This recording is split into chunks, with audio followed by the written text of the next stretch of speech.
Good morning, students. So, we have to start our lesson from page number 175 and Imperial Capital Vijayanagar. Okay. So, इसमें आज हम शुरू करने जा रहे हैं द रायास एंड द नायंकस।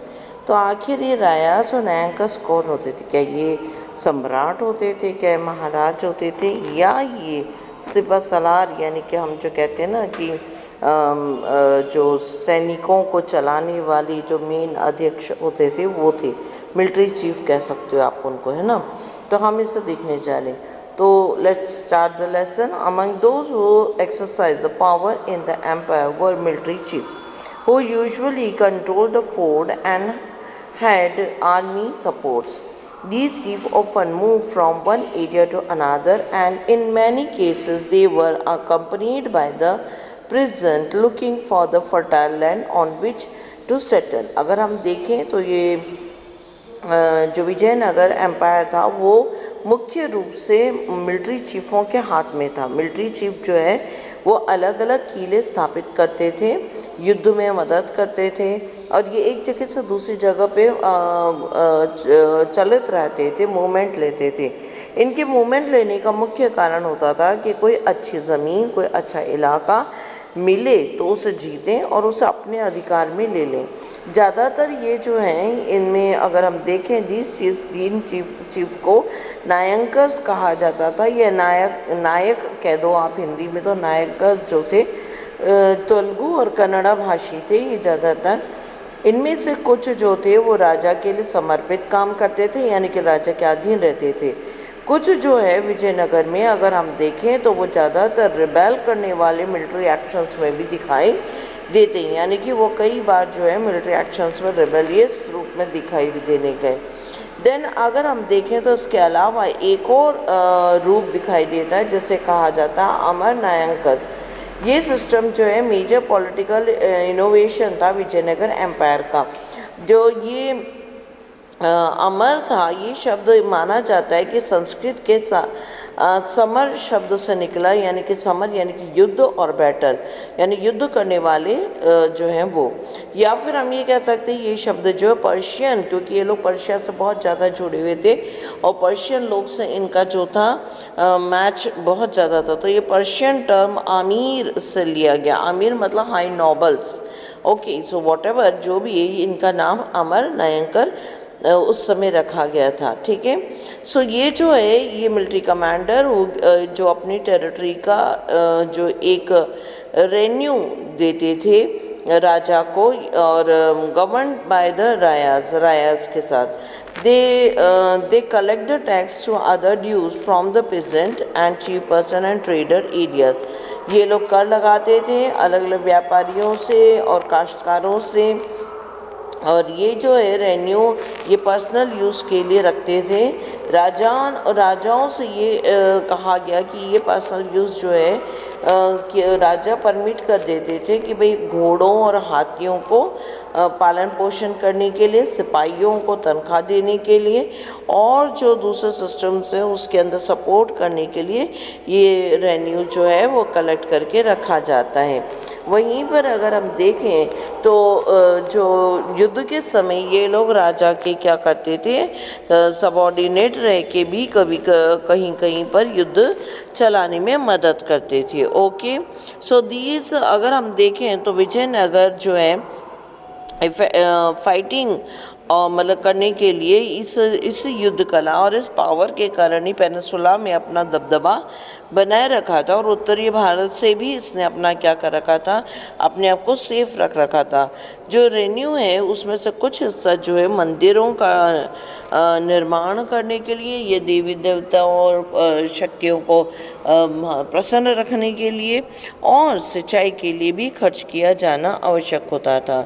अमर नायंकस जो थे वो राजाओं को प्रति वर्ष उनके जो कह सकते जन्मदिन पे या फिर जैसे अगर हम देखें तो यहाँ पर जो है नवरात्रि यानी कि दशहरा बड़ी धूम से मनाया जाता है। तो दशहरा के समय भारी तोहफे जो है राजघराने में और राजा के पास भेजा जाता था। ये भेजना, ये गिफ्ट का भेजना एक लॉयल्टी का प्रूफ था कि हम आपके प्रति विश्वास रखते हैं और हम आपसे विरोध नहीं जता रहे। जो ये गिफ्ट नहीं भेजे, अल्टीमेटली समझ में आता है राजा को कि ये मेरे से विद्रोह करने की तैयारी कर रहा है। किंग जो है वो कंट्रोल करते थे, ट्रांसफ़र करते थे हर चीज़ को इधर से उधर। During the course of 17th century अगर हम देखें तो नायंकर्स ने अपने अपने राज्य तंत्रों को, यानी कि वो जहाँ रहते थे और जो इलाके उन्होंने पकड़े और उसको हासिल किया था, उन पर खुद ही क्या करने लग गए, अपना साम्राज्य स्थापित करने लगे। और आप सबको पढ़ा दिया है मैंने कि यही कारण था कि विजयनगर धीमे धीमे कमज़ोर पड़ा और टूटता चला गया। ओके, सो यहाँ पर अगर हम देखें तो आपके साइड में एक पैराग्राफ है, आपको विजुलाइज नहीं होगा पर आपकी बुक में है।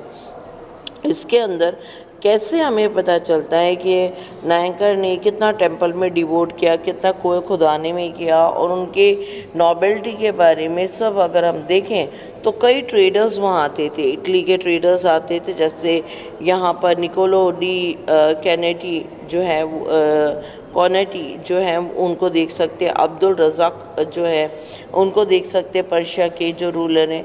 ऐसे कई अगर देखें तो कई मर्चेंट्स और कई जो रशियन लोग भी आए हैं। ये सारे जो हैं अपने अब जो रिटन डॉक्यूमेंट्स थे उसमें इन सब चीज़ों का वर्णन करते हैं। यानी पोर्तुगीज़ को भी आप देख सकते हैं 16th सेंचुरी में एंट्री लेते, बाबूसा वगैरह। तो आप इस पैराग्राफ को ज़रूर टिक कर लीजिए और you how to go through this paragraph because it gives a short information about who came to Vijayanagara. Okay, अब हम जा रहे Vijayanagara capital and its view और we can see environs. Okay, उसका जो विजयनगर कैपिटल और उसका जो वातावरण, उसका जो विजुअलाइजेशन, उसका जो एक्सपेंशन है वो देखेंगे। ये लेसन बहुत इंपॉर्टेंट है, इसमें से एक प्रश्न जरूर पूछा जाता है, ख़ास तौर से वाटर रिसोर्स के बारे में और फोर्टिफिकेशन रोड सिस्टम के बारे में। तो आप ज़रूर से ध्यान से देख लें और पढ़ें। ओके, सो हम यहाँ पर देखने जा रहे हैं Vijayanagar the capital and its envir. Then, like the most capital, Vijayanagar was characterized by the distinctive physical layout and building style.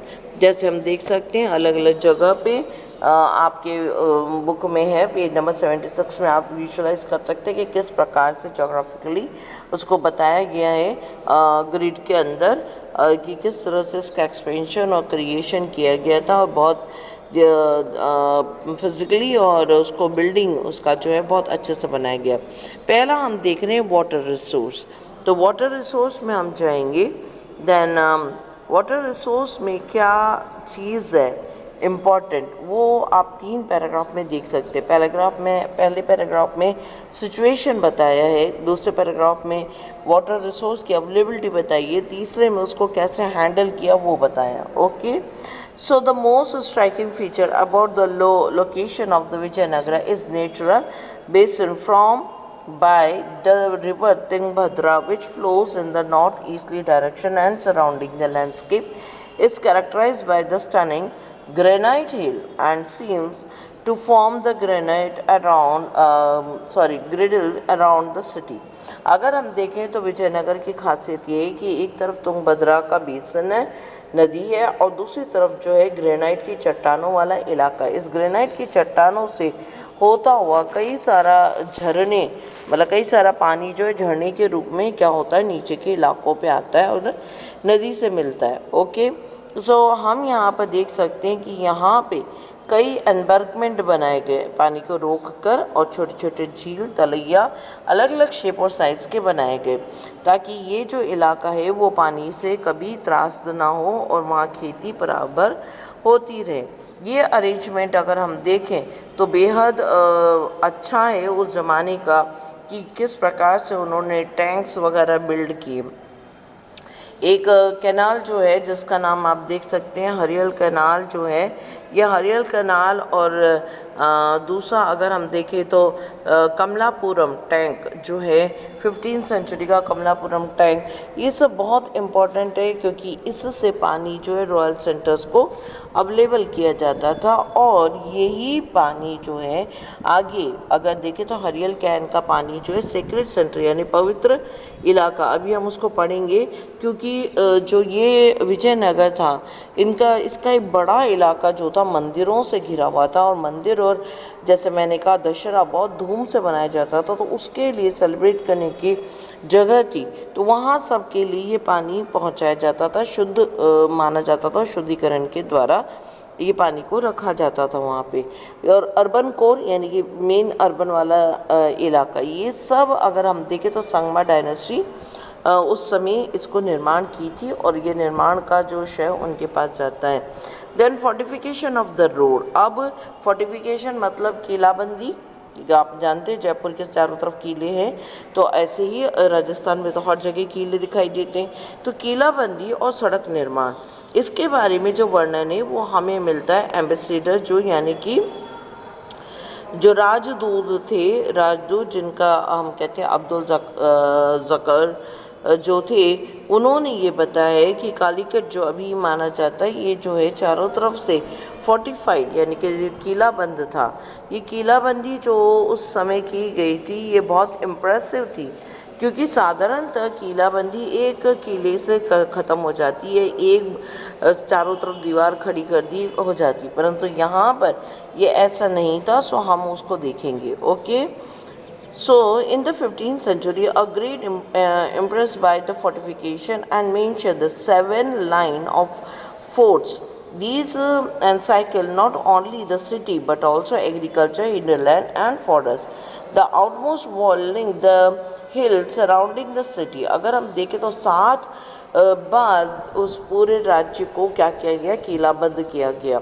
अगर कैपिटल को इस 7 बार किलाबंदी के अंदर उन्होंने सिर्फ महल को और पवित्र स्थानों को किलाबंद नहीं किया, बाजार को किलाबंद नहीं किया, उन्होंने गांव, जंगल, पूरे इलाके को किलाबंद किया। ये इसकी स्पेशलिटी है, क्योंकि अक्सर हम राजस्थान में या कहीं पर भी जाकर देखते तो शहर को फोर्टिफाई किया जाता है, ना कि शहर के आसपास के इलाके को। यही कारण था कि कई बार जब रसद रोक दी जाती थी तो अंदर के राजा को भली वो सुरक्षित हो उसे हथियार डालने पड़ते थे, क्योंकि पानी और खाना नहीं होता था। परंतु इन्होंने जो कंस्ट्रक्शन किया वो बहुत सोच समझ के कंस्ट्रक्शन किया, और ताकि पानी भी इनके पास रहेगा, अन्न उगता रहेगा, तो कोई प्रॉब्लम नहीं होगी, और सामने वाला खुद थक हार के क्या हो जाएगा, अपने इलाके छोड़कर निकल जाएगा।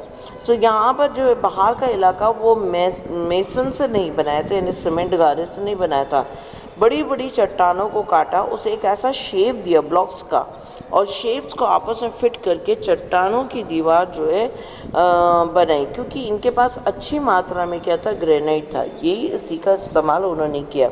आजकल आपने देखा होगा फ्लाईओवर्स में हम लोग क्या करते हैं, सीमेंट ब्लॉक्स का इस्तेमाल करते हैं, बिल्कुल फिक्स उसको बैठा देते हैं ताकि कितना भी लोड हो वो उसको एब्जॉर्ब करती है। So now I think you can easily understand this.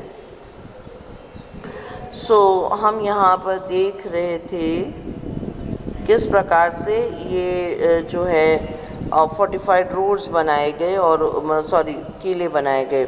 Then इसके बाद अगर हम देखेंगे तो वो है कि यहाँ पर जो इन्होंने जो कह सकते जो सेकंड वाला जो बनाया था उन्होंने दीवार, वो थी मोर्टार यानी कि मिट्टी मोर्टार, और उसके अंदर जो चूना वगैरह गारा डाल के और पेबल्स डाल के उसको बनाया था, कंस्ट्रक्ट किया था। इसके बाद अगर हम देखें तो अलग अलग तरीके से चट्टानों का, पत्थरों का इस्तेमाल करके इन्होंने अंदर की दीवार बनाई। तो यहाँ पर अलग अलग जगह पर हम देख सकते हैं कि किस प्रकार से इन्होंने इसको फोर्टिफाइड किया, और 7 बार ऐसी बड़ी बड़ी दीवारों को बनाना और पूरे नगर के चारों ओर उसको कंस्ट्रक्ट करना वाकई में सोचने वाली बात है। The most significant about the fortification was enclosed the agriculture tract. Abdul Razak note between the first and second, third, their walls were cultivated the fields the fields and the gardens of the houses. अगर हम देखें तो पहले इसमें दिखाई देता है कि किस प्रकार से वहाँ पे जो बागीचे और ये गार्डन वगैरह बनाए गए थे। देन अगर हम देखें तो कालीकेट अगर देखें तो एंटायर सिटी जो है वहाँ से डिस्टेंस पे दिखाई देती है। Great distance which field which so यहाँ जो फील्ड है उसमें चावल वगैरह की खेती की जाती थी और जो ज़रूरत का सामान है पानी पर्याप्त मात्रा में होने के कारण आसानी से ये सब किया जाता था। These settlements have been collaborated by the present day archaeologists who have found the evidence of the agriculture trace between the sacred center and the urban core। अगर हम देखें तो आर्कोलॉजिस्ट ने पता लगाया कि पवित्र मंदिर वाला इलाका या अलग इलाका और उसके बीच शहर, इन दोनों के बीच में खेतों का काफ़ी खेती की जाती थी और खेत वाले इलाके होते थे और यहाँ पर तुंगभद्रा का कैनल का पानी पहुँचाया जाता था जिससे ये खेती आराम से की जा सके। Okay, then why do you think the agriculture track, अगर हम देखें तो ये सीधी सी बात है कि एग्रीकल्चर ट्रैक को इसके बीच में इसलिए रखा कि भाई जब भी, जैसे मैंने आपको बताया था कि नॉर्मली जब युद्ध होता था तो जो लड़ाई करने वाले दूसरे सेना थे वो बाहर आकर क्या करते थे, अपना सैनिकों को छावनी लगाते थे। छावनी का पहला काम होता था कि किले के अंदर जाने वाला पानी और अन्न को रोक लिया जाए, रसद बोला जाता है, तो उसे रोक दिया जाए। जब अंदर का ग्रेनाइन यानी अंदर के अन्न भंडार ख़त्म हो जाएंगे, पानी ख़त्म हो जाएगा, तो अल्टीमेटली राजा को हथियार डालना पड़ेगा कि शहर के लोगों के लिए अन्न और पानी के लिए उसे दरवाज़ा खोलना पड़ेगा। जब दरवाज़ा खुलेगा तो आक्रमण हो जाएगा। परंतु यहाँ पर इसको एक स्टेप अहेड ले जाते हुए विजयनगर ने ऐसा रास्ता ही नहीं छोड़ा और उन्होंने क्या कर दिया, पूरा फोर्टिफाई कर लिया कि बरसों बरस अगर बाहर कोई अपना क्या है अपना सैनिक को लेकर बैठे रहे और अपना जो तंबू गाड़े रहे तो भी इनको कोई प्रॉब्लम नहीं, क्योंकि इनके लिए सब कुछ इनके किले के अंदर अवेलेबल था। Then second line of fortification went around the interior court of the urban complex. जो दूसरा फोर्टिफिकेशन था वो वहाँ से लेकर कि हम कह सकते हैं रॉयल सेंटर यानी कि राज घराने और जो महल के वहाँ तक पहुँचता था। और ये जो है इसके अंदर मेजर बिल्डिंग, बड़ी बड़ी इमारतें और जो बड़ी जो हम कह सकते हैं उनका शहर का निर्माण इलाका था वो आता था। उनके अपने खुद के ऊंची दीवारें थी। Then fort was enter through the well guarded gates. और फोर्ट की स्पेशलिटी बहुत सारी है। जो अंदरूनी फोर्ट था यानी कि जो मेजर बिल्डिंग्स को फोर्टेड किया हुआ था, इन फोर्ट्स में अगर हम देखें, आप ऊपर तस्वीर में देख सकते हैं 7.6 में, कि यहाँ पर जैसे अपने राजस्थान में होते हैं, यहाँ पे मेहराब वाले जो गेट होते थे, ये गेट बहुत ही आर्किटेक्चरली बनाए गए होते थे, स्ट्रॉन्ग होते थे और इनके ऊपर इनके बीच में एक आर्च आप देख सकते हैं ना, एक गोल और स्टाइल से दिया हुआ एक गेट होता था और उसके ऊपर डोम्स होते थे। सही में ये इंडो इस्लामिक सिस्टम है।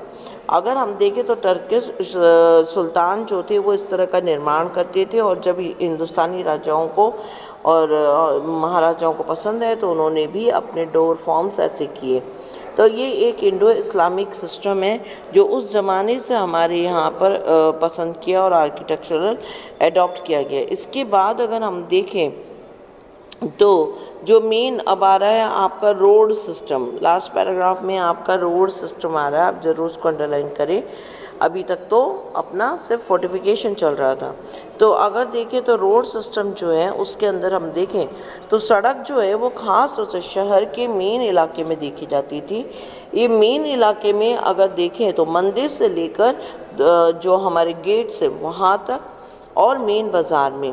इसके अलावा सड़कों का निर्माण तराई वाले इलाके में किया था। पहाड़ और रॉकी ट्रेनेंस में सड़कों का निर्माण नहीं देखा जाता, वहाँ पर इस तरीके के सड़कों का निर्माण नहीं किया गया था। सो यहाँ पर आज हम ख़त्म करेंगे, परंतु आपके लिए कुछ होमवर्क है। You have to give me a short description of Rayas and Nayakas, okay, then you how to give me who visited Vijayanagar. Next question है आपका you how to give me all the names of the persons who visited Vijayanagar with their destinies. वो कहाँ से आए थे और विजयनगर में पहुँचे। ठीक है। देन नेक्स्ट वाला क्वेश्चन आपका होगा give a full description of water resource. Water resource how Vijayanagar handle water resource कह सकते हो, और full description of Vijayanagar water resource system. यहाँ पे वाटर हार्वेस्टिंग सिस्टम भी है, आप पढ़ चुके हैं इसलिए मैंने उसको एक्सप्लेन नहीं किया। देन ये क्वेश्चन आपको करना है और मुझे 2 दिन में PDF फॉर्म में ही भेजना है। कुछ बच्चे मैंने देखा जो अब होमवर्क नहीं भेज रहे। बेटा स्कूल खुल रहे हैं, मैं कॉपी चेक करूँगी, नोट्स की कॉपी भी चेक करूँगी। प्लीज़ ऐसा कुछ मत करें कि हम आपके पेरेंट्स को बोलें और उनको दुख लगे। So take care, have a nice day.